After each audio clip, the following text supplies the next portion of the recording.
साथियों नमस्कार। आज हम पढ़ते हैं व्हाइट स्टोन ब्रिज के बारे में।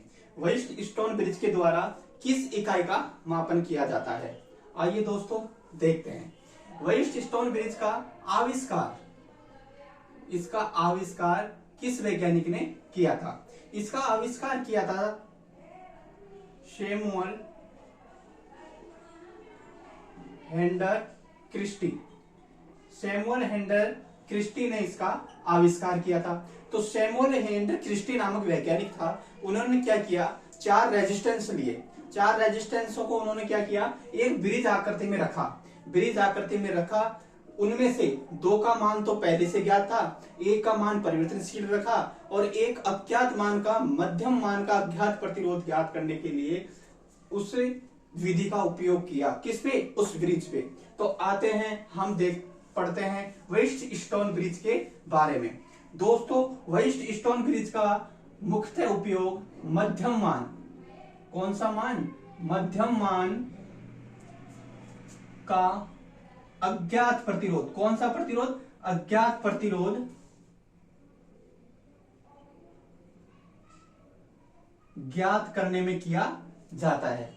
देखते हैं, आगे बढ़ते हैं। तो व्हाइट स्टोन ब्रिज का उपयोग कहां किया जाता है? अज्ञात मान, मध्य मान का ज्ञात प्रतिरोध ज्ञात करने के लिए किया जाता है। अब इसमें कंडीशन होती है, एक होता है डीसी व्हाइट स्टोन ब्रिज, एक होता है एसी व्हाइट स्टोन ब्रिज। पहले हम डीसी व्हाइट स्टोन के बारे में पढ़ते हैं। डीसी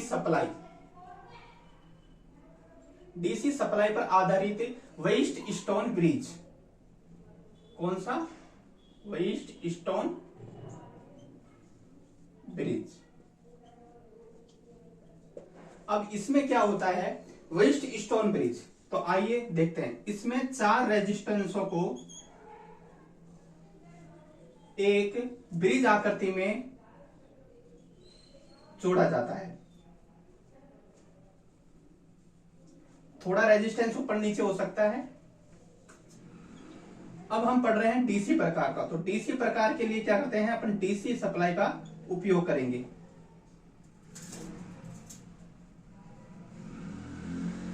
ओके, ये ब्रिज है। अब इसका अपन नामांकन करते हैं पी, क्यू, एस और आर। इसके अंदर एक क्या लगा होता है? गैल्वेनोमीटर, जो निम्न मान की धारा को नापता है। तो इनमें क्या होता है, इनमें ये दोनों रेजिस्टेंस हैं, इनका मान पहले से ज्ञात होता है। पहले से मान इनका क्या होता है? ज्ञात होता है। ठीक है, ये एक परिवर्तनशील प्रतिरोध होता है।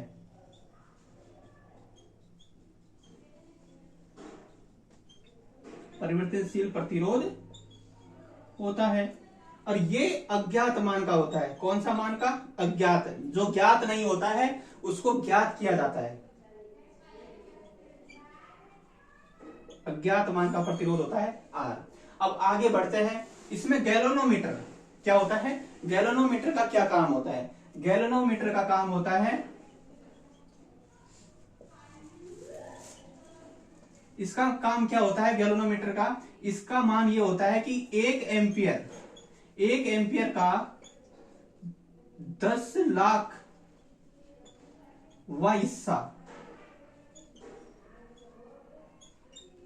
हिस्सा को नापने के लिए इसका उपयोग किया जाता है। मतलब निम्न मान की धारा को नापने में इसका उपयोग किया जाता है। ठीक है, अब आगे बढ़ते हैं। अब इसमें क्या होता है, एक डीसी प्रकार की में क्या होता है, मुख्यतः एक शर्त का पालन करना पड़ता है। ठीक है, अब वो शर्त क्या होती है? इसमें चार रेजिस्टेंस जुड़े हुए हैं। तो इसमें अपन को ये देखनी है संतुलित असंतुलित अवस्था। संतुलित अवस्था के अंदर ही, ध्यान से सुनना, संतुलित अवस्था के अंदर ही हम व्हाइट स्टोन के द्वारा मध्यम मान का अज्ञात प्रतिरोध ज्ञात कर सकते हैं। असंतुलित अवस्था के अंदर हम मध्यम मान का अज्ञात प्रतिरोध ज्ञात नहीं कर सकते। तो अज्ञात अपन को ये कैसे मालूम पड़ेगा ये संतुलित है या असंतुलित है? इसके लिए क्या करते हैं, जब इन दोनों रेजिस्टेंसों का मान,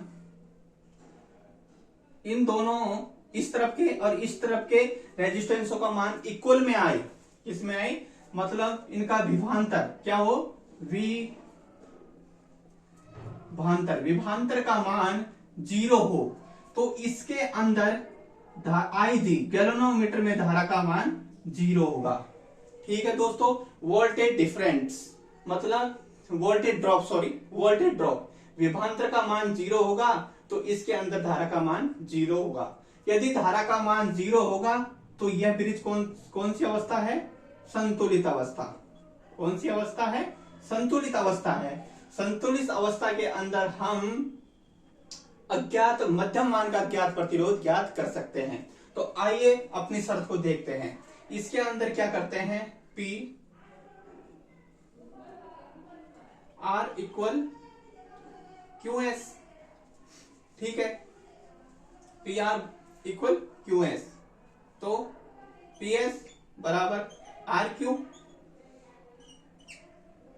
R बराबर PS अपॉन Q। तो ये अपने पास सूत्र निकल के आता है कि अज्ञात मान का, कौन सा, अज्ञात मान का प्रतिरोध ज्ञात करने के लिए अपने पास ये सूत्र निकल के आता है। ठीक है दोस्तों, ये हो गया कौन सा, डीसी प्रकार का। इसी प्रकार से हम आगे बढ़ेंगे कि एसी प्रकार के अंदर, इसके अंदर ओनली फॉर एक कंडीशन, एक शर्त का, कैसी शर्त, PS और QS मल्टीप्लाई में दोनों का प्रतिरोध रेजिस्टेंस इक्वल होगा, मतलब बराबर होगा। इसका जैसे कि 5 होगा, इसका 5 होगा, तो वो प्रतिरोध बराबर। तो इस यदि प्रतिरोध बराबर है तो विभवांतर भी क्या होगा, बराबर, विभवांतर बराबर है। यदि किन्हीं दो पार्ट्सों के विभवांतर आपस में बराबर हो, जैसे कि 240 वोल्टेज बराबर 240 वोल्टेज, तो उनके अंदर धारा का प्रभाव नहीं हो पाएगा, क्योंकि उसमें विभवांतर क्या है, 0 है। जहां 0 विभवांतर होता है उसके अंदर धारा का प्रभाव नहीं होता है। धारा का प्रभाव करने के लिए मतलब विभवांतर का होना अति आवश्यक होता है। तो साथियों, अब हम पढ़ेंगे अगला भाग एसी सप्लाई पर व्हीटस्टोन ब्रिज। तो डाल दीजिए।